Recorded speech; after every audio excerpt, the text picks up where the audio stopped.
আসসালামু আলাইকুম। আশা করি সবাই ভালো আছেন, সুস্থ আছেন ও নিরাপদে আছেন।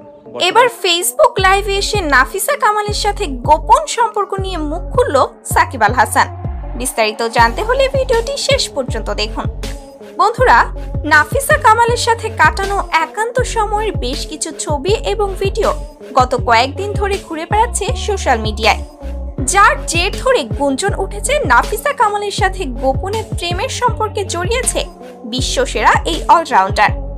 এছাড়াও মিডিয়ায় উঠে আসছে খুব শীঘ্রই ডিভোর্স হতে যাচ্ছে সাকিব এবং শিশিরের, কেননা ইতোমধ্যেই তারা দুজন সমস্ত সোশ্যাল মিডিয়া থেকে একজন আরেকজনকে আনফলো করেছে। তবে এবার সমস্ত গুঞ্জনকে বাতাসে উড়িয়ে দিয়ে মুখ খুলল সাকিব আল হাসান। বর্তমানে দেশের বাইরে অবস্থান করছে সাকিব। সেখান থেকে সাকিব জানায়, নাফিসা কামাল আমার খুব ভালো বন্ধু, আমরা দুজনেই দেশের ক্রিকেটের সাথে জড়িয়ে আছি। সাকিব আল হাসান জানায়, ফেসবুকে যে ভিডিওটি ভাইরাল হয়েছে সেটা একটা মিটিং এর ভিডিও। আপনারা ভুলে যাবেন না, নাফিসা কামাল একটি ক্রিকেট দলের মালিক আর আমি একজন ক্রিকেট প্লেয়ার, সো তার সাথে আমার সম্পর্ক থাকতেই পারে। এ সময় সোশ্যাল মিডিয়ায় ভাইরাল ছবিগুলো নিয়েও কথা বলেন সাকিব। সাকিব জানায়, একজন বন্ধু হিসাবে তার সাথে ঘোরাঘুরি করেছি, আমার পরিবারও সে সময় সেখানে উপস্থিত ছিল।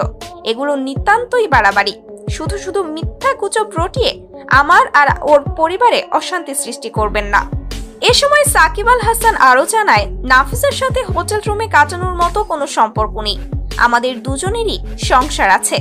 এছাড়াও ক্রিকেটের নানা বিষয় নিয়ে কথা বলতে দেখা যায় সাকিব আল হাসানকে।